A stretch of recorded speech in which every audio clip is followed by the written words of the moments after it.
நெடுங்காலமாய் காத்திருத்தல் இருதயத்தை இழைக்கப்படும். விரும்பினது வரும் பொழுதோ ஜீவ விருட்சம் போல இருக்கும். அல்லேலூயா. எல்லாரும் சேர்ந்து வாசிக்கலாமா? நெடுங்காலமாய் காத்திருத்தல் இருதயத்தை இழைக்கப்படும், விரும்பினது வரும்போதோ ஜீவ விருட்சம் போல இருக்கும். அல்லேலூயா.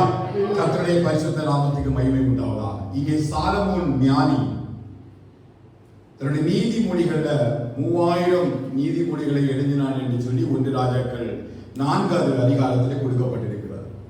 நம்ம எல்லாருக்கும் தெரியும், தாவீதுடைய குமாரனாகிய சாலமோனை கர்த்தர் ராஜாவாக அபிஷேகம் பண்ணி அவனுக்கு நல்ல ஞானத்தையும் புத்தியையும் கொடுத்து இஸ்ரவேல் ராஜாக்களிலே அவனை போலவும் ஞானி என்று ஒருவன் இல்லாத அளவிற்கு கடற்கரை மணலை போல மிகுதியான ஒரு ஞானத்தை அவர் சாலமோன் ராஜாவுக்கு கொடுத்திருந்தார் என்பதை நாம் வேதத்தில் வாசிக்க முடியும்.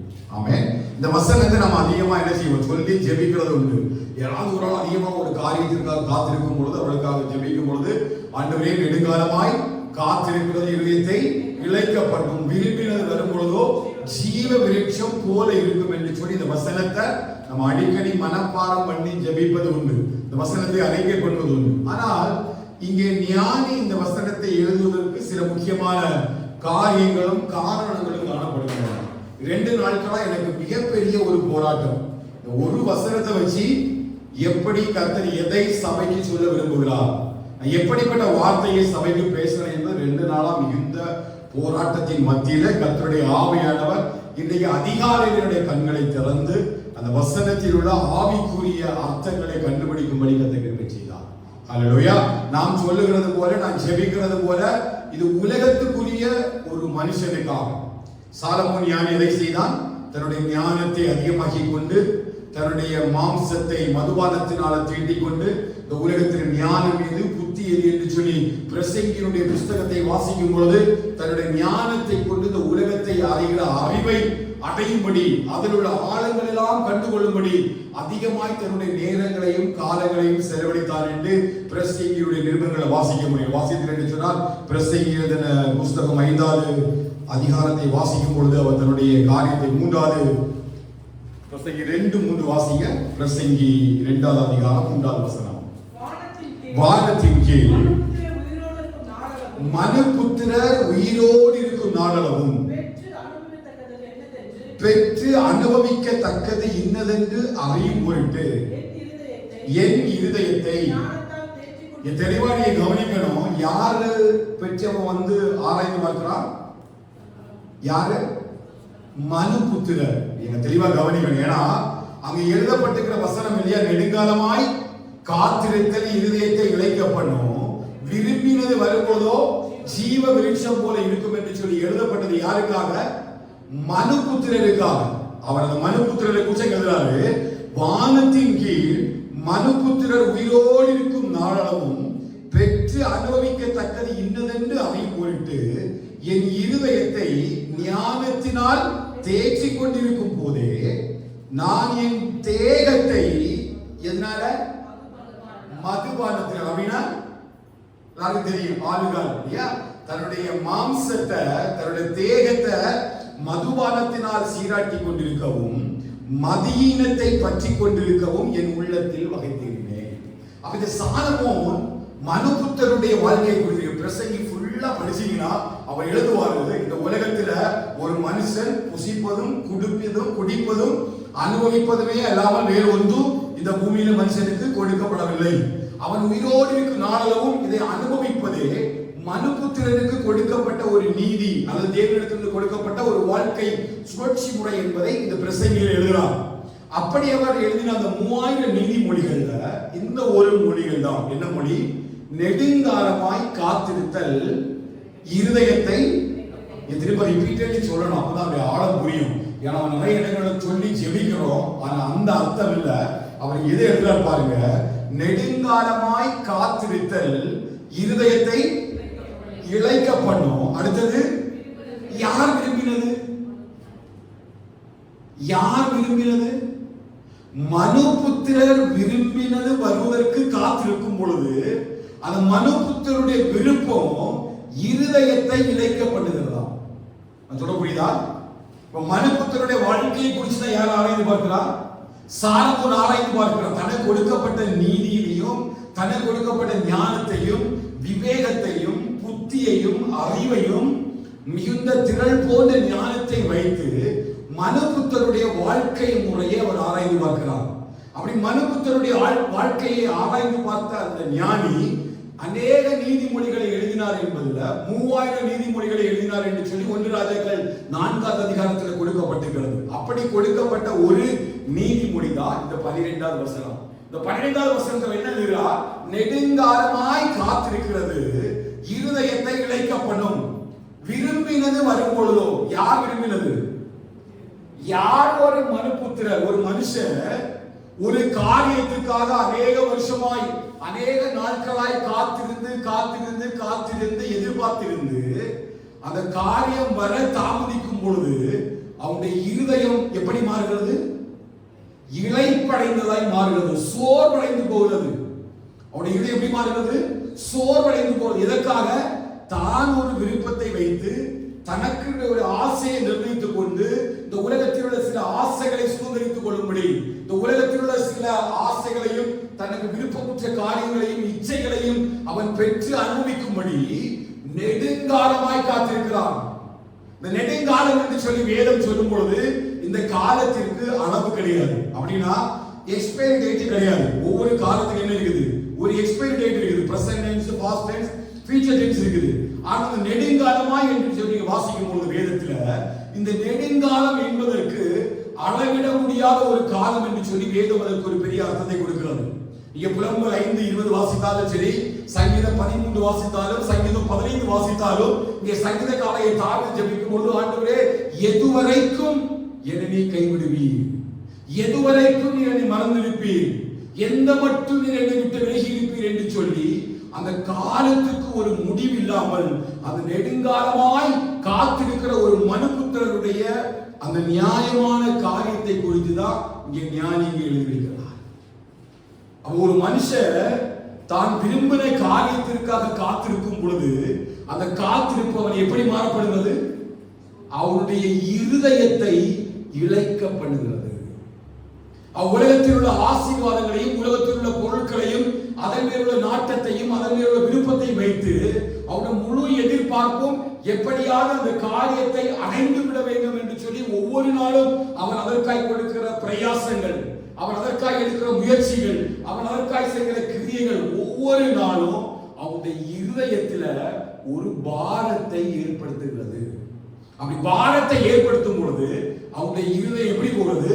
இளைத்து போகிறது. அப்படின்னா அவனுடைய இருதயம் சோர்வடைந்து போகிறது. அவனால் அந்த இருதயத்துல அந்த காரியத்தை அடைய முடியாததுனால அவன் என்ன பண்ணான்? அவன் இருதயத்துல சோர்ந்து போய் டிப்ரெஷன்ல போய் சில நேரம் அது வேண்டாம் என்று ஒரு முடிவுக்கே வந்துடுறான். அது அடுத்த சொல்றாரு, அப்படி அவன் விரும்பினது வரும் பொழுது அது எப்படி மாறுகிறது? யாருக்கு? அந்த இளைப்படைந்த அந்த இருதயத்துக்கு அது எப்படி மாறுதுன்னு கேட்டீங்கன்னா ஜீவ விருட்சம் போல, the tree of life. இந்த ஜீவ விருட்சம்னா என்ன? ஆதியம் எழுதப்பட்டிருக்கு இல்லையா? ஆதாம் ஏவாளும் அந்த ஜீவ விருட்சத்தின் கனியை பறித்து புசித்து எந்தெந்தைக்கும் உயிரோடு இராதபடிக்கு செய்ய வேண்டும் என்று சொல்லி அங்க பேசிக் கொள்வதை நாம் பார்க்க முடியும். அப்போ அந்த ட்ரீ ஆஃப் லைஃப், அந்த ஜீவ விருட்சம் போல அப்படின்னா இளைத்து போன அந்த இருதயத்திற்கு மறுபடியும் ஒரு புத்துணர்ச்சியை கொடுக்கக்கூடிய ஒரு ஜீவ விருட்சமாய் அல்ல, ஜீவ விருட்சத்தை போல மாறுகிறது. சொல்ல புரிஞ்சுக்க மட்டும் ஆமென் சொல்ல போறா. அவன் ஞானியினுடைய எண்ணமும் சிந்தனை என்ன? ஒரு மனுபுத்திரனுடைய வாழ்க்கையை ஆராய்ந்து பார்க்கிறான். ஒரு மனுபுத்திரன் தான் எதற்காக உலகத்தில் வாழ்கிறான்? பிரசங்கில வாசித்தது போல பிரசங்கி முழு புத்தகத்தை வாசித்து பார்க்க என்று சொன்னால் ஒவ்வொரு நாளும் அவருடைய தேடல் மனுபுத்திரரை குறித்து தான் இருந்தது. ஆனால் ஆண்டவராகிய தேவன் நமக்கு ஒரு பெரிய காத்திருப்பை குறித்து பேசுகிறார். என்ன காத்திருப்பு? கர்த்தருக்கு காத்திருக்கிறவர்கள் பாக்கியவான்கள். புரியுதா? அன்னைக்கு சாலமோன் எழுதும் பொழுது ஒரு மனுபுத்திரன் தன்னுடைய வாழ்க்கையில தான் விரும்பினதை அடையும்படி, இந்த உலகத்தில் அவன் எதை விரும்பினானோ அவருடைய ஆசை என்னவோ அதை அவர் அடையும்படி ஒவ்வொரு நாளும் அதற்காக ஓடி ஓடி ஓடி உழைக்கும் பொழுது அவனுடைய இருதயம் எப்படி மாறுதுன்னு கேட்டீங்கன்னா இளைப்படைந்ததாய் மாறுகிறது. அவனுடைய இருதயம் சோர்ந்து போகிறது. காரணம் என்ன? அவன் விரும்பின காரியம் அவனுக்கு குறிப்பிட்ட நாட்களில் கொடுக்கப்படவில்லை என்பதுதான். எதனால் அப்படி மாறி போகிறான்? அவன் விரும்பினதை அடையும்படிக்கு மனுஷன் கொடுக்கிறான். இன்றைக்கு நாட்களில ஆவிக்குரிய குடும்பங்கள், ஆவிக்குரிய வாழ்க்கை எப்படிதான்? நாம் விரும்பின காரியத்தை அடையும்படி தேவனுக்கு ஒரு திட்டத்தை போட்டு கொடுத்துட்டு அந்த விரும்பின காரியத்திற்காக நம்ம விடாம ஜெபித்துக் கொண்டிருக்கிறோம். நம்ம என்ன விரும்புகிறோமோ, நாம் எதை ஆசைப்படுகிறோமோ, எதை சுதந்திரித்துக் கொள்ள நம்முடைய மனம் விரும்புகிறதோ அந்த காரியத்திற்காக, அந்த திட்டத்திற்காக நம்ம பிளான் போட்டு லிஸ்ட் போட்டு தேவ சமூகத்தில் தொடர்ந்து ஜெபித்துக் கொண்டிருக்கிறோம். ஜெபித்து ஜெபித்து ஜெபித்து நாளடைவில் நம்முடைய இருதயம் இளைப்படைந்து போகிறது. எதனால் அப்படின்னா, நாம் விரும்புகிற காரியம் வாய்க்கும்படி நாம் பிரயாசப்படுகிறதுனால. ஆனால் வேதம் நமக்கு ஒரு காரியத்தை கற்றுக் கொடுக்கிறது. கர்த்தருக்கு காத்திருக்கிறவர்களோ புதுபலன் அடைந்து கழுகுகளை போல செட்டைகளை அடித்து உயர எழும்பி பறப்பார்கள், அவர்கள் ஓடினாலும் இளைப்படைவதே இல்லை. யாரும் தான் விரும்பின காரியத்திற்காக அல்ல, கர்த்தர் விரும்பின காரியம் நம்முடைய வாழ்க்கையில நடைபெறுவதற்காக தான் கர்த்தரை காத்திருக்க அழைக்கிறார். கர்த்தர் எதுக்கு சபை அழைக்கிறார்? கர்த்தருக்காக இந்த கடைசி காலத்தில் நம்ம காத்திருக்க வேண்டும். நாம் விரும்பினது வரும் என்று சொல்லி நம்ம ஒவ்வொரு நாளும் காத்திருக்க நம்முடைய இருதயம் எப்படி மாறுகிறது? இளைப்படைந்து போகிறது. நம்முடைய இருதயம் சோர்வடைந்து போகிறது. இருதயம் மறந்து போகிறது. தாளத்தால் உடைந்து போகிறது. ஆனால் அது வரும் பொழுது ஜீவ விருட்சமாக மாறுவதில்லை. ஜீவ விருட்சம் போல இருக்குது, ஆனால் முழுமையாய் அது ஜீவ விருட்சமாய் மாறுவதில்லை.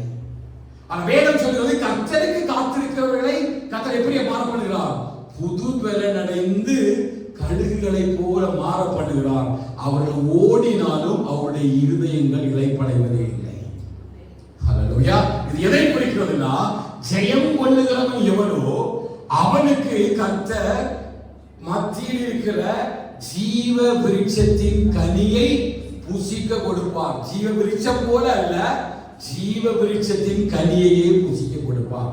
அவன் யார் விரும்பினதை கர்த்தர் வாய்க்க பண்ணுகிறார். இவன் மனுபுத்திரர் விரும்பினது நம்முடைய வாழ்க்கையில ஜீவ விருட்சமாய் மாறுகிறதா, அல்லது கர்த்தர் விரும்பினது நம்ம காத்திருந்து பெற்றுக் கொள்ளும் பொழுது அது நம்முடைய வாழ்க்கையில ஜீவ விருட்சமாய் மாறுகிறதா? ஆனால் ஞானி இந்த நீதிமொழிகளை எழுதும் பொழுது அவர் பொதுவாக எல்லா மனுஷரையும் எழுதுகிறார். உலகத்துல ஆவிக்குரிய மனுஷனாலும் சரி, உலகத்துக்குரிய மனுஷனாலும் சரி, எவன் ஒருவன் தான் விரும்பின ஒரு காரியத்திற்காக காத்திருக்கிறாரோ, நெடுங்காலமாய் ஒரு எக்ஸ்பைரி டேட் இல்லாமல் லாங் லைஃப், அநேக நாட்களாய் காத்திருக்க அது அடையாமல் போகும் பொழுது இருதயம் எப்படி மாறும்? இளைப்படைந்து சோர்ந்து போகிறதாய் மாறுகிறது. ஆனால் கர்த்தருக்கு காத்திருக்கிறவர்கள் சோர்வடைந்து போவதே இல்லை, அவர்கள் இளைப்படைந்து போவதே இல்லை. அப்ப கர்த்தர் எதற்கு சபையை அழைக்கிறாரா? கடைசி காலத்துல கர்த்தருக்கு நாம் காத்திருக்கும்படி கர்த்தர் நம்மை அழைக்கிறார். அப்ப கர்த்தருக்கு காத்திருக்கிறவர்கள், கர்த்தருடைய சித்தத்துக்கு காத்திருக்கிறவர்கள். வேதத்தை வாசித்து பார்த்தீங்கன்னா ரெண்டு முக்கியமான முற்பிதாக்களை குறித்து வேதம் சொல்கிறது. ஆபிரகாமுக்கு ஆண்டவர் ஒரு குமாரனை தருவேன் என்று சொல்லி வாக்குத்தத்தம் பண்ணி 25 ஆண்டுகள் ஆபிரகாமை காத்திருக்க பண்ணுகிறார். எத்தனை ஆண்டுகள்? என்னை கவனிங்க, இந்த வார்த்தையுடைய அர்த்தத்தை நம்ம புரிந்து கொள்ள வேண்டும். காத்திருக்கிறது யார் காத்திருக்கிறார்? விசுவாசத்தின் தகப்பன் என்று சொல்லி அழைக்கப்படுகிறார் ஆபிரகாம் 25 ஆண்டுகள் அந்த குமாரனை சுதந்தரித்துக் கொள்ளும்படி வாக்குத்தத்தம் பண்ணப்பட்ட அந்த குமாரனை சுதந்தரிக்கும்படி காத்திருக்கிற ஆபிரகாம் ஒரு நாள் சொல்லல தன்னுடைய இருதயம் இளைப்படைந்து விட்டது என்பதை அவன் அறிக்கை பண்ணவே இல்லை. காரணம், அவன் தன்னுடைய சித்தத்தை அல்ல, தேவனுடைய சித்தத்தை செய்யும்படி விசுவாசத்துக்கு என்று சொல்லி அழைக்கப்பட்டவன் தான் ஆபிரகாம். ஹல்லேலூயா. அவன் தேவனுடைய சித்தத்தை அறிந்து, தேவன் நமக்கு கொடுக்கிறதான அந்த திட்டத்தை அறிந்து, அவருடைய வார்த்தையை வாக்குத்தத்தத்தை அறிந்து, அந்த வாக்குத்தத்தத்தின் வார்த்தைக்காக அவர் விரும்பின காரியத்தை செய்வதற்காக எந்த ஆத்மா காத்திருக்கிறதோ, எத்தனை நெடுங்காலங்கள் ஆனாலும் ஒரு நாள் நம்முடைய இருதயங்கள் சோர்வடைவதில்லை, நம்முடைய இருதயங்கள் இளைப்படைவதில்லை. காரணம், தேவன் அவருடைய வேதம் அவங்க இருதயத்தில் இருக்கிறது. ஹல்லேலூயா. இதனை விசுவாசிக்கிறீங்க? சத்தம் ஒரு ஆமென் சொல்லுங்க பார்க்கலாம். அப்போ மனுபுத்திரரை போல அவர்கள் விரும்பின காரியத்தினால அதை தேடி நெடுங்காலமாய் காத்திருக்கும் பொழுது அவருடைய இருதயத்தில் உண்டாகிற ஒரு சோர்வு கர்த்தருக்காய் காத்திருக்கிற பிள்ளைகளுடைய வாழ்க்கையில உண்டாவதில்லை. ஹல்லேலூயா. எத்தனை ஆண்டுகள், எத்தனை அவமானங்கள், எத்தனை நிந்தனைகளை சுமந்து தன்னுடைய சரீரம் செத்து போனது, தன் மனைவியுடைய சரீரம் செத்து போனது. ஆனா ஒரு இடத்துல கூட ஆபிரகாம் இந்த வார்த்தையை அவன் சோர்வடைந்ததாகவோ அவன் இளைப்படைந்ததாகவோ அறிக்கைப்படவில்லை. காரணம் என்னன்னா, தேவ சித்தம் இன்னதென்று அறிந்து வாக்குத்தத்தத்தின்படி வாழ கர்த்தருடைய சித்தத்திற்காக காத்திருந்தார். ஹல்லேலூயா. இரண்டாவது யாருன்னு பாத்தீங்கன்னா ஜோசப் குறிச்சு பார்க்க முடியும். 17 வயதுல அவன் நல்ல ஒரு தரிசனத்தை பெற்று ஓடுகிறவன். அந்த தரிசனம் நிறைவேற 13 ஆண்டுகள் காத்திருக்கிறான். எத்தனை ஆண்டுகள்? 13 ஆண்டுகள் காத்திருக்கிறான். அது பெரிய நெடுங்காலம். ஒவ்வொரு நாளும் இருளாய் விடுகிறது. காவல்கிடங்களை கிடக்கிறார். நல்ல ஒரு ஆழமான குழிக்குள்ள போய்விட்டான். போத்திபாருடைய வீட்டில பாவத்திலும் அக்கிரமத்திலும் வாழ்ந்த அந்த போத்திபாருடைய மனைவியுடைய சிக்கல்களுக்கும் பாவங்களுக்கும் விலகி ஓடுகிறதிலே அவருடைய வாழ்க்கை பாதியும் கடந்து போனது. ஒவ்வொரு நாளும் கர்த்தருடைய பரிசுத்தத்தில் வாழும்படி காத்திருந்தவன் ஒரு நாள் சொல்லல, என்னுடைய இருதயம் இளைப்படைந்தது என்று. ஹல்லேலூயா. கர்த்தருடைய சித்தத்துக்காய் ஓடுகிற ஒருவருடைய இருதயம் இளைப்படையவே செய்யாது. எதுவே விசுவாசிக்கிறீங்க? கர்த்தருடைய திட்டத்திற்காக சாலமோன் மனுபுத்திரருக்கு சொல்லும் பொழுது அவங்க விரும்பினதுக்கு ஓடும் பொழுது அவங்களுடைய இருதயம் இளைப்படையுது. ஆனா கர்த்தருக்கு காத்திருக்கும்படி, கர்த்தருக்காகவே காத்திருக்கும்படி, அவருடைய சித்தத்திற்காக, அவருடைய திட்டத்திற்காக, அவர் தந்த வாக்குத்தத்தம் நம்முடைய வாழ்க்கையில நிறைவேறும்படி காத்திருக்கிற எந்த ஒரு தெய்வ பிள்ளையுடைய வாழ்க்கையிலையும் என்ன நடக்காதுன்னு கேட்டீங்கன்னா, உங்களுடைய இருதயம் ஒரு நாளும் சோர்ந்து போவதே இல்லை. ஹல்லேலூயா.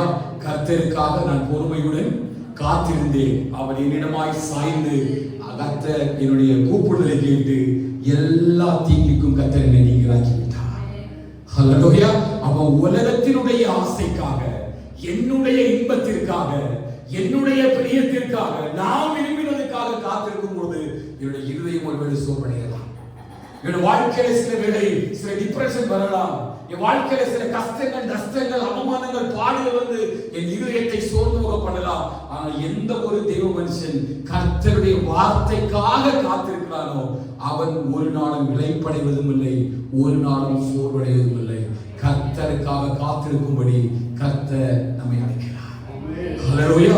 இப்போ என்னோட சேர்த்து திருப்பி கொள்ளுங்கள். சங்கீதம் 37வது சங்கீதத்தை நம்ம திருப்பி கொண்டோம் என்று சொன்னால், இதற்கான வெளிப்பாடுகளை குறித்து அங்கே சங்கீதக்காரர் தாவீது சில வார்த்தைகளை அங்கே சொல்வதை நாம் பார்க்க முடியும். 37வது சங்கீதம் 9வது வசனத்தை வாசிக்க பார்க்கலாம்.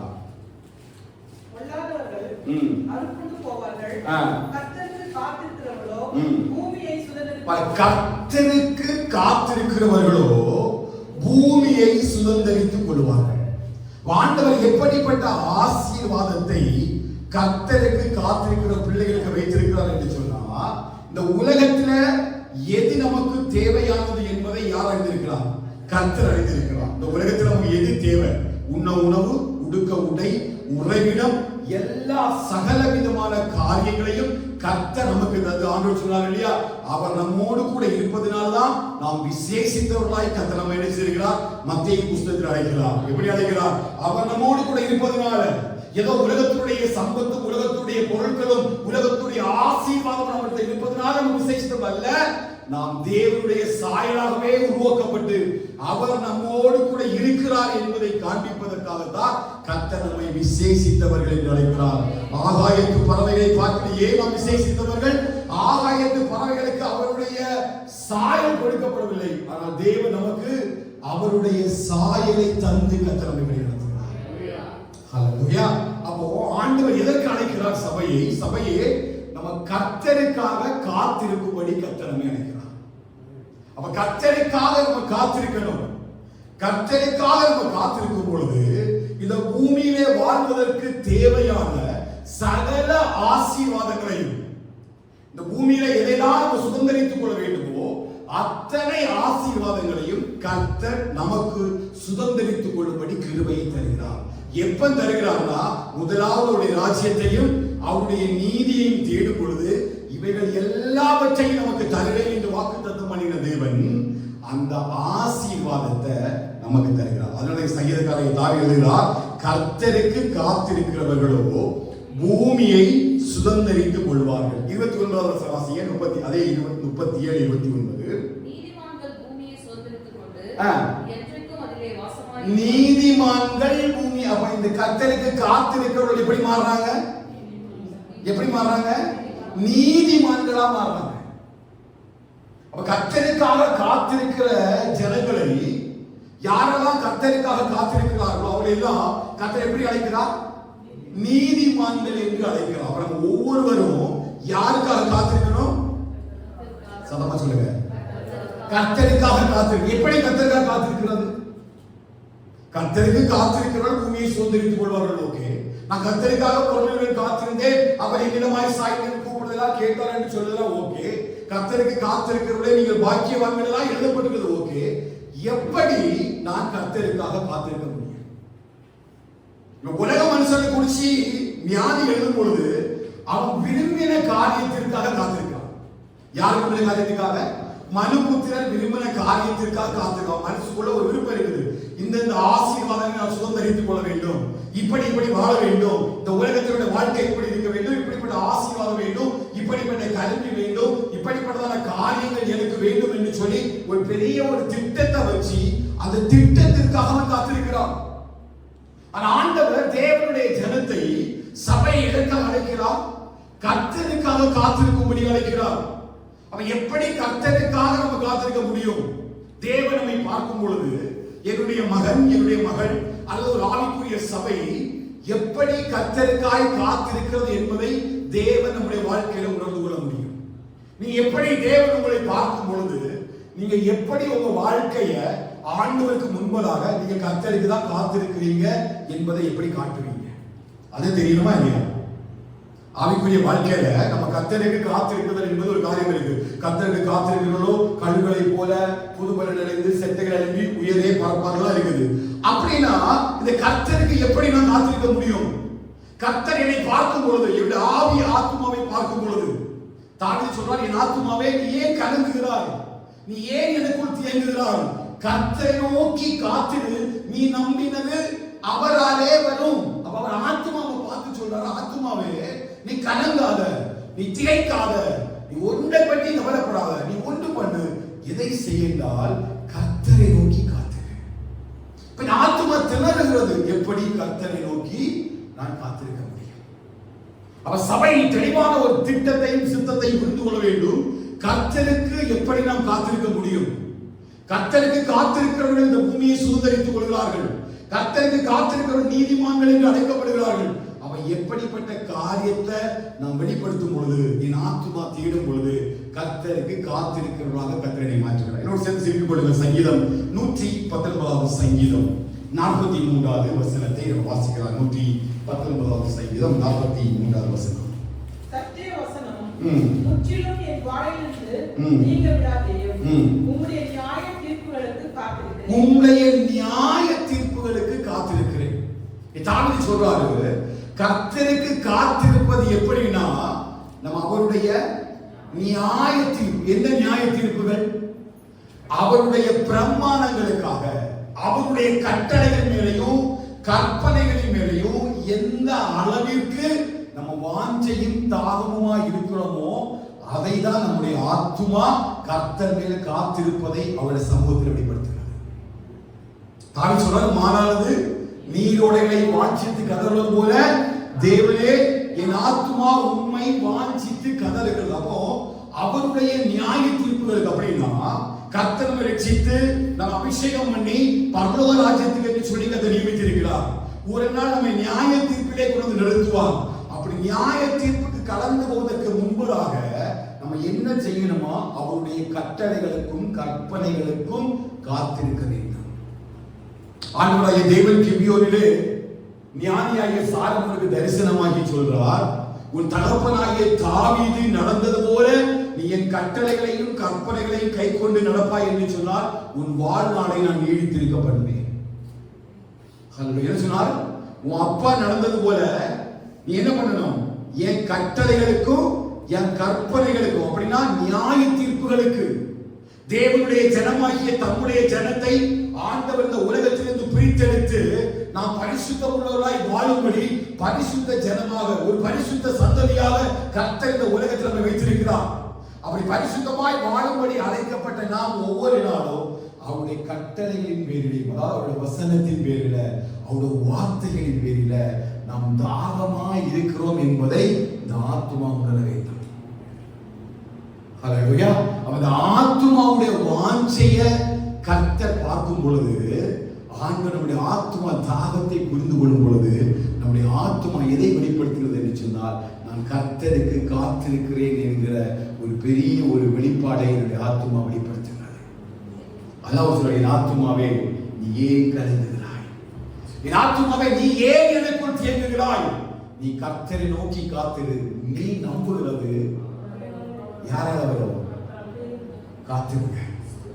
நீ ஒவ்வொரு நாளும் கர்த்தருடைய வார்த்தைக்காக தேவ சமூகத்தில் காத்திருக்கணும். கடமைக்காக வேத வசனத்தை வாசித்து வேத புஸ்தகத்தை வாசிக்கணும்.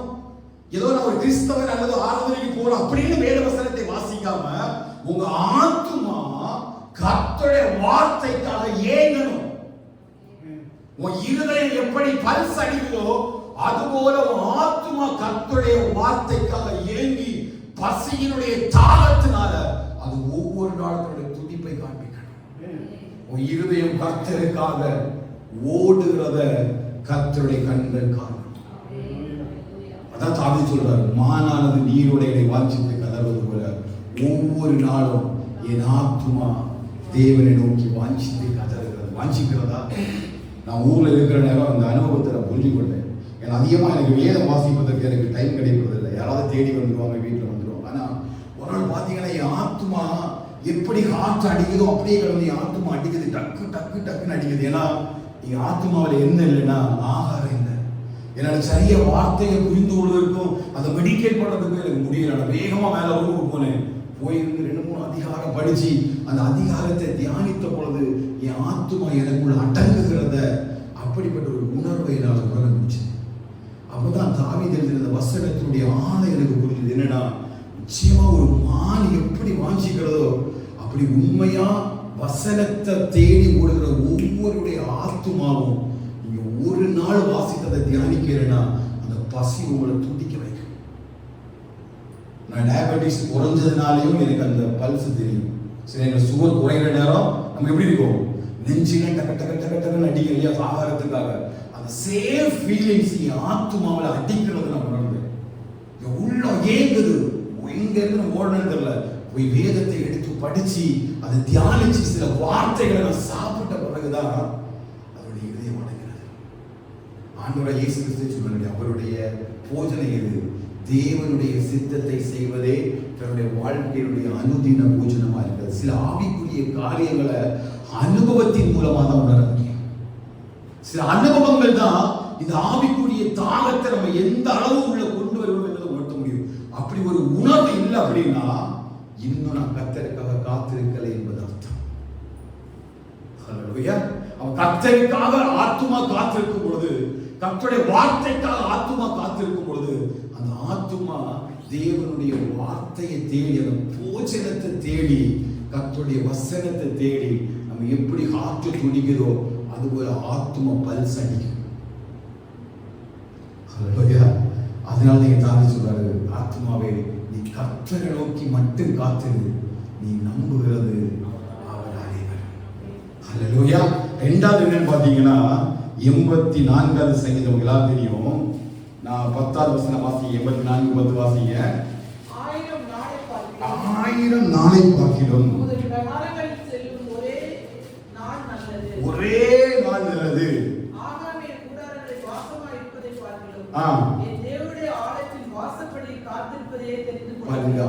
ஆலயத்துல வாஞ்சையா இருக்கிறவங்க எங்க காத்திருக்கணும்?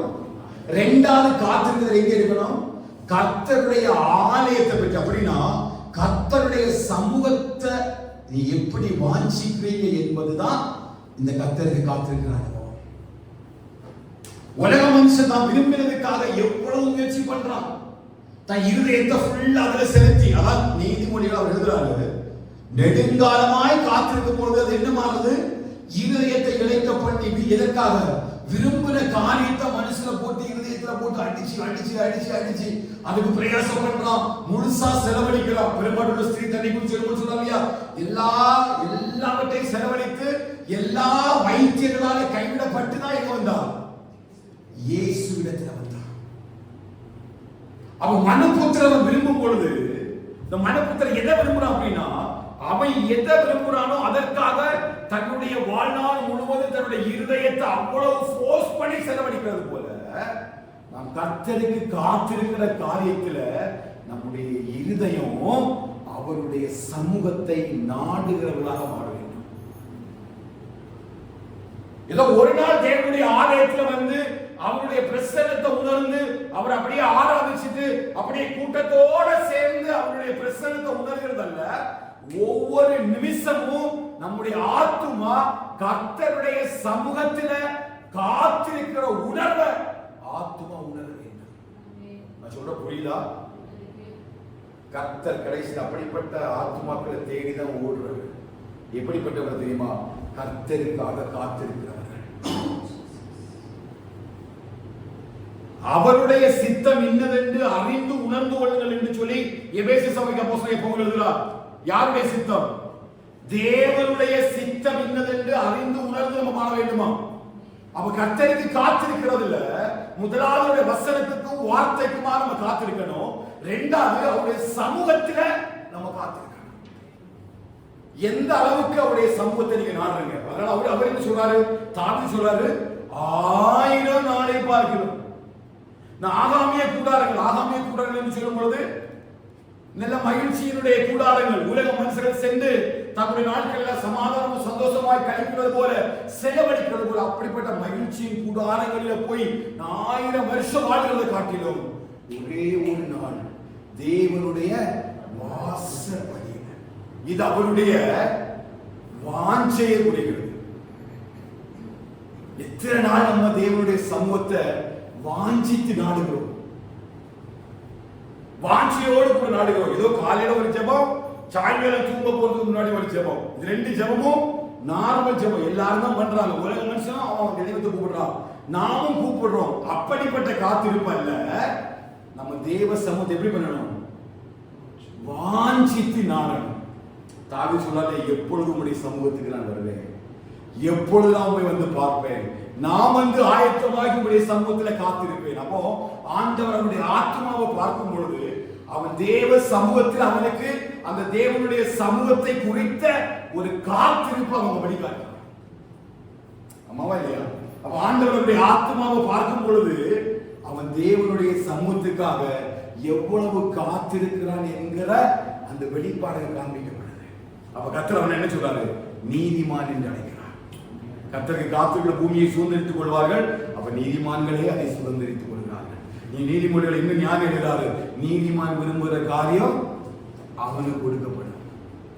நீதிமானை கர்த்தர் ஆஸ்வதிக்கும் பொழுது அந்த ஆசோத்தோடு கூட வேதனையை கூட்ட மாட்டார். இங்க மனுபுத்திரனுக்கு வந்து ஆசை வரும்போது என்ன வருது? வேதனை வருது. பாருங்க எப்படி கர்த்தருக்கு காத்திருக்கிற தன்னுடைய ஜனத்தை கர்த்தர் நீதிமானாய் மாற்றி அவன் விரும்புகிற காரியத்தை அவனுக்கு கொடுத்து அவன் எப்படிப்பட்ட காரியங்களை அவன் ஆத்துமா வாஞ்சிக்கிறது என்பதையும் இங்கே தாவீது மூலமாய் நான் முன்பாக வைக்கிறார். அப்ப நம்ம போய் அங்க நிற்கும் பொழுது, தேவ சமூகத்தில் நிற்கும் பொழுது, கர்த்தருக்கு காத்திருக்கிறவர்களே நீங்கள் எல்லாரும் என்னுடைய மகிமையில பிரவேசிங்கள் என்று சொல்லும் பொழுது யாரு நம்ம கூட இருப்பா? தாவீது கூட இருப்பார். இருக்க மாட்டாரா? நியாயத்துக்கு எல்லாரும் சேர்ந்து தானே கிடைக்கும். இப்ப தாவீது இருக்கும்போது ஆண்டவர் சொல்வாரு, என்னுடைய மகிமைக்குள்ள பிரவேசிக்கும்படி எனக்காக காத்திருந்த தேவ ஜனமே, நீங்க எல்லாம் என் மகிமைக்குள்ள பிரவேசிங்கள் என்று சொல்லி கர்த்தர் முழு ஜனத்தையும் அழைக்கும் பொழுது அங்க யாரெல்லாம் இருப்பா? தாவீது தான் இருப்பாரு. அப்ப தாவீதுடைய ஆத்துமாவையும் என்னுடைய ஆத்துமாவையும் சேர்த்து வைத்து பார்க்கும் பொழுது அது நிச்சயமா ஒரு விதமா இருக்கும் இல்லையா? அவனுடைய வாஞ்சி எப்படிப்பட்டது இருந்தது? அவன் நமக்கு பரிசுத்த ஆவியானவருடைய துணையோடு கூட நமக்கு வேத வரிகளை கொண்டு கர்த்தர் நம்முடைய கரங்களில் எழுதி அவன் எப்படிப்பட்ட பரிசுத்தமான வாழ்க்கையும் எப்படி கர்த்தருக்காய் காத்திருந்தார்கள் என்கிற தேவ ரகசியங்களை நமக்கு எழுதி தந்திருக்கிறார்கள். காரணம் என்ன? நாம் இந்த உலகத்தில் நீதிமான்களாய் வாழும்படி. அல்லேலூயா. இன்னொரு காரியம் 119வது சங்கீதத்தை வாசித்தீங்கன்னா 81வது வசனத்தை வாசிங்க. 119 81 வாசிங்க. உம்முடைய ரட்சிப்புக்கு என் ஆத்துமா தவிக்கிறது, உம்முடைய வசனத்துக்கு காத்திருக்கிறேன். எதுக்கு காத்திருக்கிறேன்? வசனத்துக்கு காத்திருக்கிறேன். காத்திருக்கிறோமா? யாரு காத்திருக்கிறார்? உங்களுடைய ரட்சிப்புக்கு என் ஆத்துமா தவிக்கிறது. யாருடைய ரட்சிப்புக்கு? அவன் ஆத்துமாவுடைய ரட்சிப்புக்காக. வேதம் சொல்றது ஒவ்வொரு நாளும் நம்முடைய ரட்சிப்பு நிறைவேற நடுக்கத்தோடு பிரயாசப்பட வேண்டும் என்று சொல்லி அப்போஸ்தலனாகிய பவுல் பிலிப்பி சபைக்கு எழுதுறார். நம்ம ரட்சிக்கப்பட்டுட்டோம், கிருபையினால விசுவாசத்தை கொண்டு நம்ம ரட்சிக்கப்பட்டாச்சு. இப்ப கர்த்தர் நமக்கு ஒரு புதிய சாயலை தந்து நம்ம நீதிமானா மாற்றி விட்டுட்டாரு. இப்ப இந்த ரட்சிப்பு நிறைவேறுவதற்கு ஒவ்வொரு நாளும் இந்த ரட்சிப்பின் மேல நம்ம என்ன செய்யணும்? கவனம் செலுத்தணும். நம்ம கொடுக்கப்பட்ட ரட்சிப்பை இழந்து போகாதபடிக்கு அந்த ரட்சிப்பின் வஸ்திரத்தை, நீதியின் சால்வையை, கர்த்தர் நமக்கு தந்த பெரிய ரட்சிப்பை நம்முடைய ஆத்துமா இழந்து போகாதபடிக்கு ஒவ்வொரு நாளும் தேவ பிள்ளைகளாகிய நாம் நம்முடைய ரட்சிப்பின் மேல கவனமா இருக்கணும். இருக்கிறோமா? இதுதான் கர்த்தருக்கு காத்திருக்கிறது. இதுதான் என்னுடைய ஆத்துமா காத்திருக்கிறது. அதனால தாவீது சொல்றாரு, என் ஆத்துமாவே நீ தேவனுடைய ரட்சிப்புக்கு காத்திரு, அவருடைய வசனத்துக்கு காத்திரு. இல்லையா? ஏன்? அவனின் அக்கிரமங்களெல்லாம் மன்னித்து, என் நோயெல்லாம் குணமாக்கி, எல்லாவற்றையும் விடுதலையாக்கி, என்னை பரிசுத்தமாக்கி, என் நன்மையினாலும் கிருபையினாலும் முடிசூட்டி இருக்கிறார். என் வயது திரும்ப கழுகு போல வாழ வயது மாறுபடி கத்திருக்கா ஒரு புதிய வாழ்க்கை கத்திற்கு தந்திருக்கிறார். எப்படி? அக்கிரமத்திலும் பாவத்திலும் மரித்தவர்களாயிருந்த என்ன மறுபடியும் ஆண்டு எப்படி தந்தாரு? ஒரு ரட்சிப்பை தந்திருக்கிறாரு. அந்த ரட்சிப்புக்காக நம்ம காத்திருக்கிறோமா?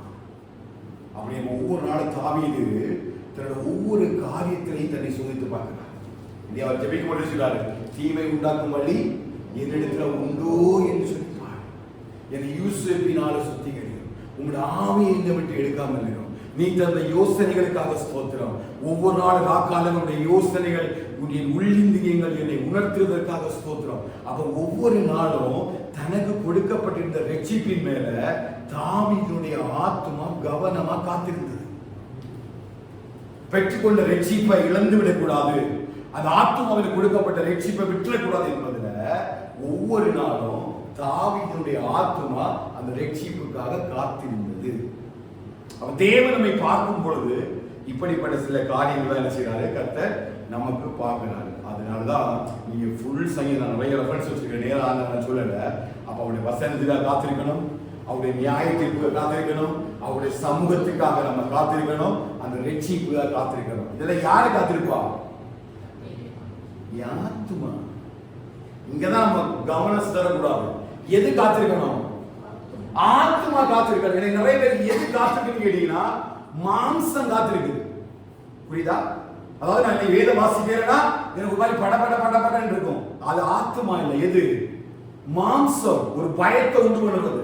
நான் சபைக்கு ஒரு நாள் போகல அப்படின்னா எனக்கு மாதிரி பயம் வருது. அது மாம்ச பயம். ஆனா ஆத்துமா கர்த்தருடைய சமூகத்துல காத்திருக்கணும். வாஞ்சையில் கவனமா இருக்கணும். கர்த்தருடைய வார்த்தைக்காக நம்முடைய ஆத்துமா ஏங்கணும். இப்ப மாம்சம் செத்து போச்சு. இப்ப யாதுதான் கிழிச்சது? ஆவியும் ஆத்துமாவும் தான் கடந்து ஓடிட்டே இருக்குது. கிறிஸ்துவனுடையவர்கள் மாம்சத்தையும் அதன் இச்சைகளையும் சிலுவையிலே அறைந்து விட்டார்கள் என்று சொல்லி கலாத்தியர் 5ஆம் அதிகாரத்தில் எழுதப்பட்டிருக்கிறது. எத்தனை பேர் அடைஞ்சிருக்கிறீங்க? மாம்சத்தையும் அதன் இச்சைகளையும் எங்க அடைஞ்சிருக்கணும்? சிலுவையில் அடைஞ்சிருக்கணும். இப்ப எதுதான் ரன்னிங் ஆஃப்? ஆவியும் ஆத்மாவும் தான் கடந்து ஓடணும். அதனால தாவீது ஒரு இடத்துலயுமே அவர் சொல்றாரு, என் ஆத்மாவை வாஞ்சிக்கிறது, என் ஆத்மாவை கவனமா இருக்குது, என் இருதயமும் என் மாம்சமும் நோக்கி கூப்பிடுது, கதறுது அப்படின்னு சொல்லி ஒவ்வொரு நாளும் தன்னுடைய ஆத்துமாவை குறித்து. ஏன்னா பாவம் செய்கிற ஆத்துமா சாகும். ஆத்துமா அறிவில்லாமல் இருப்பது நல்லதல்ல. அவ எல்லா இடத்திலையுமே அவர் எது காத்திருக்க வச்சாருன்னா தன்னுடைய ஆத்துமாவை காத்திருக்க வச்சார். அதெல்லாம் மறுபடியும் சொல்லுவாங்க, என் ஆத்துமாவே ஏன் தேங்குகிறாய், நீ ஏன் எனக்குள் கலங்குகிறாய், நீ கர்த்தரை நோக்கி காத்திரு, அவர் நம்முடைய கண்மணி ரட்சிக்கும் மீட்புமானவர், நான் நம்புகிறது அவராலே. புரியுதா? இவர்கள் தான் 37வது சங்கீதத்தில் சொல்லப்பட்டது போல யாரு?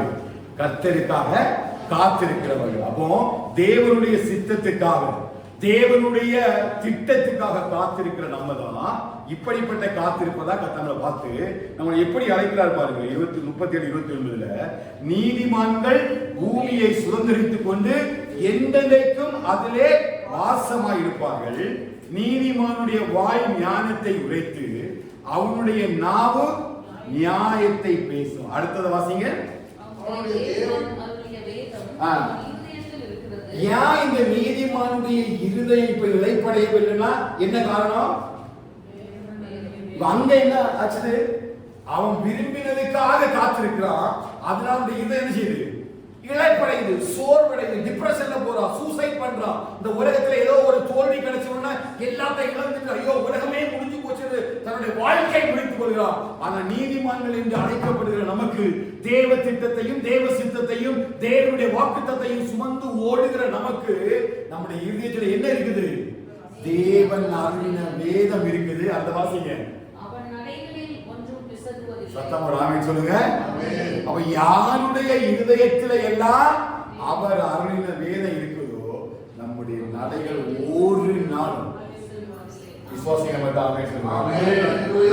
கர்த்தரை தேடுகிறவர்களுக்கு கொடுக்கப்படுகிற ஆசீர்வாதம். இப்படி கர்த்தரை தேடுகிற ஒரு சந்ததியை தேடிதான் கர்த்தர் வரப்போகிறார். சும்மா கர்த்தருக்கு காத்திருக்கிறேன்னு சொல்லிக்கிட்டு வீட்டுல சும்மா உட்கார்ந்து இருந்தா ஒண்ணு நடக்காது. நம்ம ஓடணும் நியாய தீர்ப்புக்காக, அவருடைய வார்த்தைக்காக, ரட்சிப்புக்காக, தேவ சமூகத்துக்கு நம்முடைய ஆத்மா ஏங்கணும். கிடைக்கிற நேரத்துல எல்லாம் ஆத்மாவை கொண்டு போய் தேவ சமூகத்துல உட்கார வச்சு அது கொடுக்க வேண்டிய ஆகாரத்தை கொடுத்து புஷ்டியும் பசுமையுமாய் முதிர் வயதில் கனி தந்து பிரகாசமாய் இருக்கும்படி நம்முடைய ஆத்மா செழிப்பானதாக மாற வேண்டும். ஆனா அவன் விருப்பத்தை தேடனுடைய இருதயம் இளைப்படையுதுன்னா அது உலக மனுஷனுடைய பாடு. ஆனா கர்த்தரை தேடுடைய இருதயம் ஒரு நாளுமே நிச்சயாது இளைப்படையாது. என்ன காரணம்? தேவன் அருளின வேதம் நம்முடைய வாழ்க்கையில. இன்னொரு வசனம் ஒரு 112வது சங்கீதத்தில் வாங்க. இங்கொரு அதே காரியத்தை சொல்ல பாருங்க. 112வது சங்கீதம் 7வது 8வது வசனத்தை வாசிங்க. அவனுடைய இருதயம் கர்த்தரை நம்பி. யாருடைய இருதயம்? 1வது 2வது வசனத்தை வாசிங்க. 112. கர்த்தருக்கு பயந்து அவர் கட்டளைகளில் மிகவும் பிரியமா இருக்கிற மனுஷன் பாக்கியவான். கட்டளை என்னது? அவன் இருதயத்தில் இருக்கிற கர்த்தருடைய வசனம். இவன் இப்படி ஒரு மனுஷன் தான் கர்த்தர் தேடுறார். இவன் தான் கர்த்தருக்கு காத்திருக்கிறவரேன்னு சொல்லி கர்த்தர் அழைக்கிறார். இவனுடைய இருதயம் ஒரு நாள் என்ன செய்யாது? இளைப்படையாது, சோர்வடையாது. காரணம் என்ன? அவனுடைய இருதயத்துல கர்த்தருடைய வேதம் இருக்குது. அந்த 7வது வசனத்துல பாருங்க. அவன் இருதயம் கர்த்தரை நம்பி. அடுத்து வாசிங்க. அவன் இருதயம் உறுதியாய் இருக்கும். அவன் தன் சத்துருக்களின் சரிக்கட்டுதலை காண 8வது வசனமா? 7 வாசிங்க. துர்ச்செய்தியை கேட்கிறதுனால பயப்படான். துர்ச்செய்தியை கேட்கிறதுனால அவனுடைய இருதயம் என்ன செய்யாது? எவ்வளவு பெரிய துர்ச்செய்தியும் பேசப்படும். அவனுடைய இருதயம் கர்த்தரை நம்பி திடனாய். ஏதோ என்னை விட்டு போகட்டும், எனக்கு பயமே இல்லை. ஏன்னா என் இருதயத்துல தேவன் அருளின வேதம் இருக்கு. நான் ஒரு நாள் என் இருதயம் செய்யாது, இளைப்படையாது. ஐயோ எல்லாம் போயிட்டேன்னு சொல்லி இருதய வேதனையோடு, பாடுகளோடு, டிப்ரெஷனோடு ஓட முடியும். கர்த்தர் என்ன அழைக்கல. ஏன்னா நான் உலக சித்தத்துக்காக, என் சித்தத்துக்காக வாழல, தேவ சித்தத்துக்காக, கர்த்தருக்காக காத்திருக்கிற மனுஷன் நான். அவருக்காக நான் காத்திருக்கும் பொழுது அவர் இந்த வேதம் என் இருதயத்தில் இருக்குது. இப்போ என் நடைகளிலே ஒன்றும் பிசைவது கிடையாது. ஒரு துர்ச்செய்தியை கேட்கிறதுனால நான் பயப்பட மாட்டேன். என் இருதயம் கர்த்தரை நம்பி திடனாயிருக்கும். அவன் யாரும் கேட்டீங்கன்னா அந்த முதல் வசனம் சொல்றது போல அவருடைய கட்டளைகளில் மிகவும் பிரியமா. பாக்கி அந்த வாசி 2-3 வாசிங்க. அவன் சந்ததி பூமியில் பலத்திருக்கும். அவன் சந்ததி பூமியில் செம்மையானவர்களின் வம்சம் ஆசீர்வதிக்கப்படும். ஆஸ்தியும் ஐஸ்வர்யமும் வீட்டில் இருக்கும். அவனுடைய நீதி என்றென்றும் நிலைத்திருக்கும். ஆஸ்தியும் ஐஸ்வர்யமும் அவன் வீட்டில் இருக்கும். யாருக்கு வீட்ல? யாரு கட்டளைக்கு பயந்து நடக்கிறானோ அவன் வீட்டுல. இப்ப நம்ம நீதிமொழிகளை சாலமோன் என்ன சொல்றான்? இந்த ஆஸ்தியையும் ஐஸ்வர்யத்தையும் தேடிதான் ஒரு கூட்டம் ஓடி எப்படி இருக்குது? இருதய பலவீனத்தோட படுத்துக்கிறது. ஐயோ அது வேணும், ஐயோ இது வேணும், அதை வாங்கலாம் இதை வாங்கலாம் சொல்லி ஓடி ஓடி ஓடி ஓடி ஓடி தான் விரும்பினது கிடைக்காததுனால இது ஒவ்வொரு நாளும் இருதயம் சோர்ந்து போய் இருக்குது. ஆனா கர்த்தர் நம்ம அடைக்கிறாரு அவருடைய சித்தத்திற்காக. அவருக்கு காத்திருக்கும்படி நம்ம ஓடும் பொழுது, அவருடைய வசனம் நம்முடைய இதயத்தில் இருக்கும் பொழுது, அவருடைய வழிகள் நம்ம நடக்கும் பொழுது அவர் என்ன பண்ணுவாங்க? நம்முடைய சந்ததியை ஆஸ்வதிக்கிறாரு, வம்சத்தை ஆஸ்வதிக்கிறாரு, ஆஸ்தியையும் ஐஸ்வர்யத்தையும் கர்த்தர் நம்ம வீட்டுக்கு வருகிறார். அது எப்படி வருது பாருங்க. இப்ப நீதிமொழிகள் இருக்கு பாருங்க. நீதிமொழிகள் அழகா அவர் சொல்ல பாருங்க. அந்த நீதிமானுடைய ஆஸ்வாதத்தை பற்றி அவர் பேசி 15வது அதிகாரம் நினைக்கிறேன்.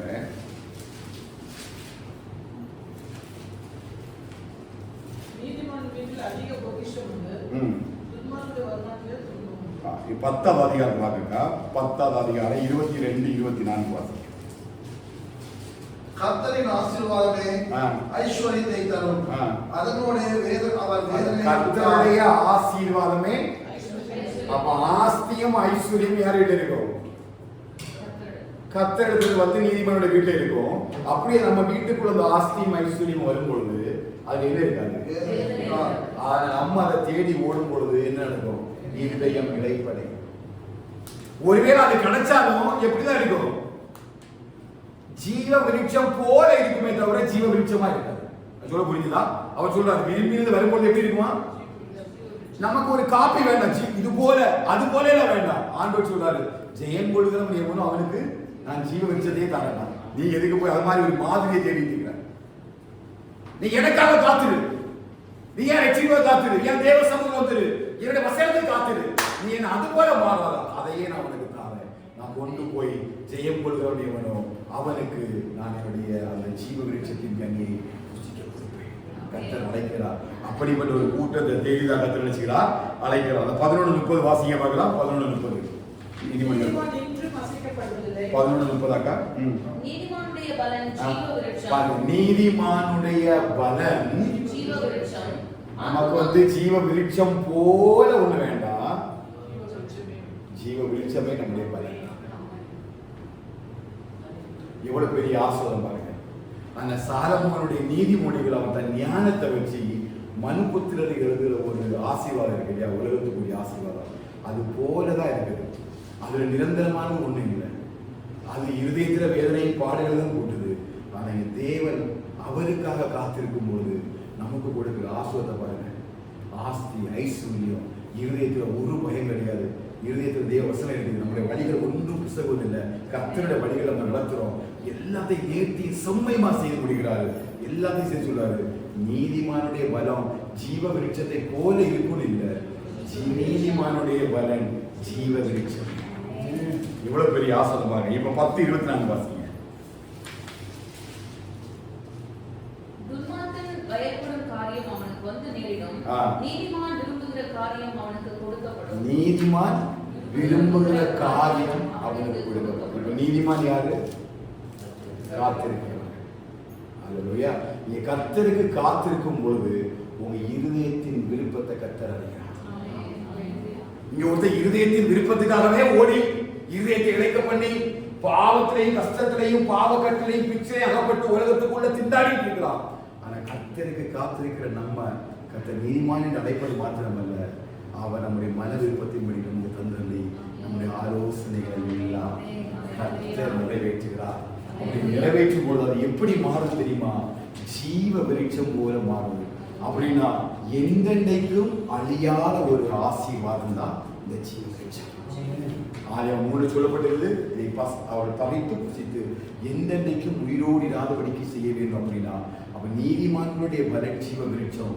அந்த ஜீவ விருட்சமாய் அந்த ஆசீர்வாதம்னா அழிவில்லாத ஒரு நித்திய ஆசீர்வாதத்தை கர்த்தர் நீதிமான்கள் மேலே எழுதுகிறார். ஹல்லேலூயா. அவங்க எப்படின்னா உலகத்திலேயும் உலகத்துடைய சித்தத்துக்கும் உலகத்துடைய ஆசைகள் இச்சைகளுக்கு காத்திராம கர்த்தருக்கு காத்திருக்கும் பொழுது இப்படிப்பட்ட ஜீவ விருட்சத்தின் ஆசீர்வாதத்தை கர்த்தர் நமக்கு தருகிறார். ஹல்லேலூயா. இப்ப நம்ம சொல்ல முடியும், கர்த்தருக்கு காத்திருக்கிறவர்கள் புதுபலன் அடைந்து கழுகளை போல செட்டையில் அடித்து ஏறே எழும்பி பறப்பார்கள். அவர் ஓடினாலும் இளைப்படைவதில்லை, அவர் நடந்தாலும் சோர்வடைந்து போவதுமே இல்லை. ஏன்னா கர்த்தருக்கு காத்திருக்கிறவர்கள் வெட்கப்பட்டு போவதில்லை. விசுவாசிக்கிறீங்க? இதுதான் அந்த நீதிமொழிகள்ல சாலமோன் எழுதியிருக்கிற வசனத்தினுடைய வெளிப்பாடு. இதுதான் அந்த வசனத்தினுடைய அர்த்தம். இந்த காலையில ஆண்டு சொன்னாரு, அவனுடைய இதய இழைப்படையணும். ஆனா எந்த மனுஷனுடைய இதயத்துல கர்த்தருடைய வேதம் இருக்குதோ அவன் இதய இழைப்படைகள் மாத்திரமல்ல, அவன் நடைகள்ல ஒன்று கூட எங்க நீ நடந்தாலும் சரி, நீ மரண இருளின் பள்ளத்தாக்கிலே நீ நடந்தாலும், நீ கற்பாலையிலே நடந்தாலும், எங்க நடந்தாலும் ஒரு அடி கூட கர்த்தருடைய பாதைகள் விலகப்படவே மாட்டான். இதுதான் உலக மனுஷன் விரும்பின காரியத்தில் வரக்கூடிய ஆசீர்வாதம், கர்த்தருக்கு காத்திருக்கு வரக்கூடிய ஆசீர்வாதம். அல்லேலூயா. அப்படி நம்ம தேவ சமூகத்தில் இருக்கிற அந்த வார்த்தையை வச்சு நம்ம அப்படியே கர்த்தருடைய சமூகத்தில் நம்ம ஒப்பு கொடுத்து, அப்படியே வேத புத்தகத்தை கையில் எடுத்துக்கங்க, அப்படியே கர்த்தருடைய சமூகத்தில் நம்ம ஒப்பு கொடுத்து கர்த்தருக்கு காத்திருக்கிறவர்களாக நம்முடைய ஆத்மாவை மாற பண்ணுவோம். நாம் விரும்பினது நமக்கு வேண்டாம். நாம் விரும்பினது கர்த்தருக்கு என்னன்னு தெரியும். நீதிமான் விரும்பினது நமக்கு கொடுக்கப்படும். ஆனால் தாவீது சொல்லும்போது கர்த்தருக்கு காத்திருக்க விளையை அழைக்கும் பொழுது அவர் தேவனுடைய சமூகத்துக்காக காத்திருக்கிறார், அவருடைய ரட்சிப்புக்காக காத்திருக்கிறார், அவருடைய நியாய தீர்ப்புகளை காத்திருக்கிறார், அவருடைய வார்த்தைகளுக்காக காத்திருக்கிறார். நம்முடைய ஆத்மா கர்த்தருக்கு காத்திருக்கிறதா? சொல்லக்கூடிய ஆத்மாவே, நீ ஏன் கலங்குகிறாய்? நீ ஏன் தேங்குகிறாய்? நீ கர்த்தரை நோக்கி காத்திரு, நான் நம்புகிறது அவராலே வரும். சொல்லிகளை முடிச்சிருந்த என் ஆத்மாவே, ஏன் நீ கலங்குகிறாய்? நீ ஏன் எனக்கு தேங்குகிறாய்? நீ தேவனை நோக்கி காத்திரு, நீ நம்புகிறது அவராலே வரும்.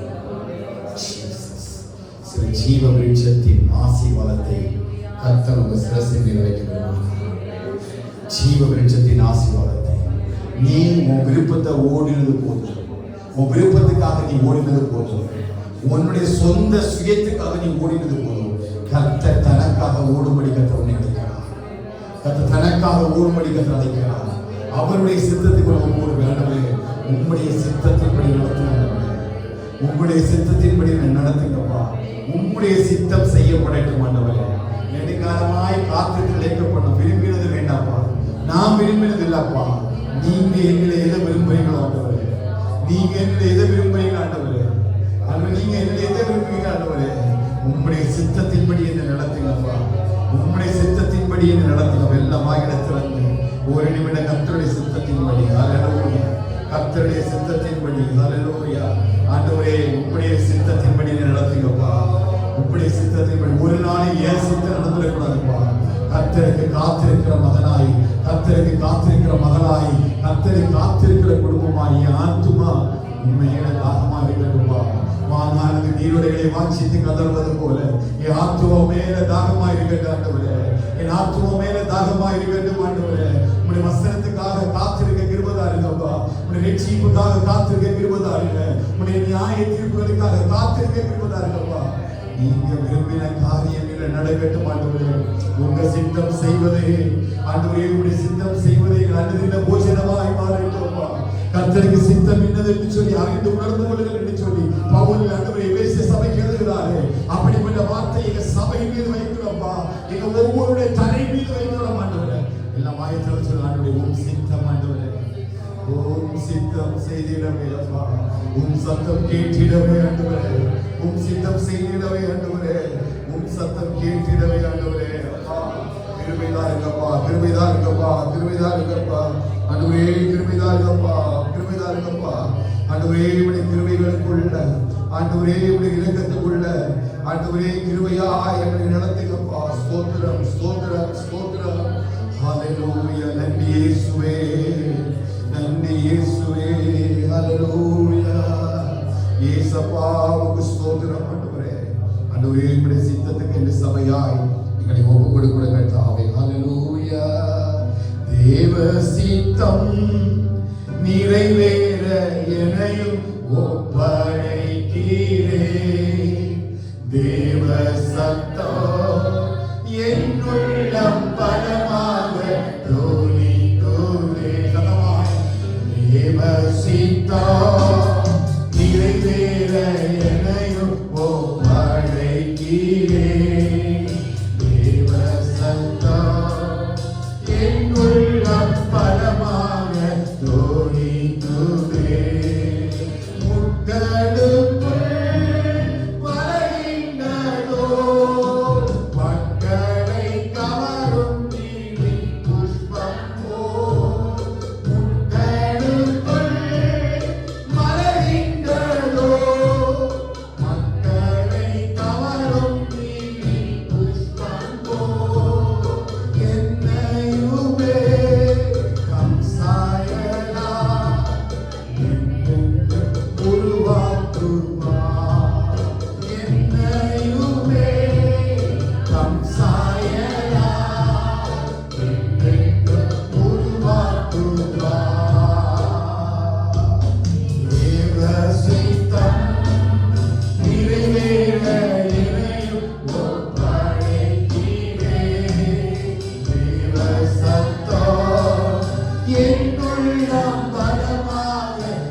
அப்படியே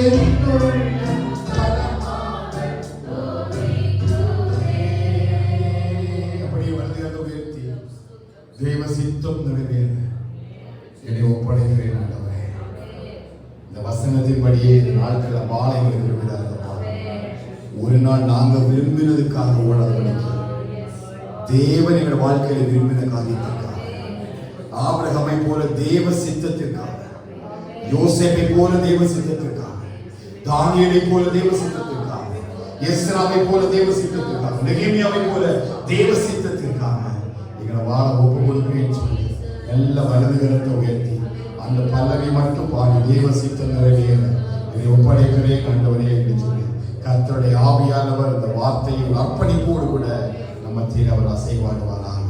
தேவ சித்தம் நிறைவேற என்னையும் ஒப்படைக்கிறேன். தேவ சத்தம் என்னுள்ளம் ஒரு விஷயம், தேவ சித்தம் தேவ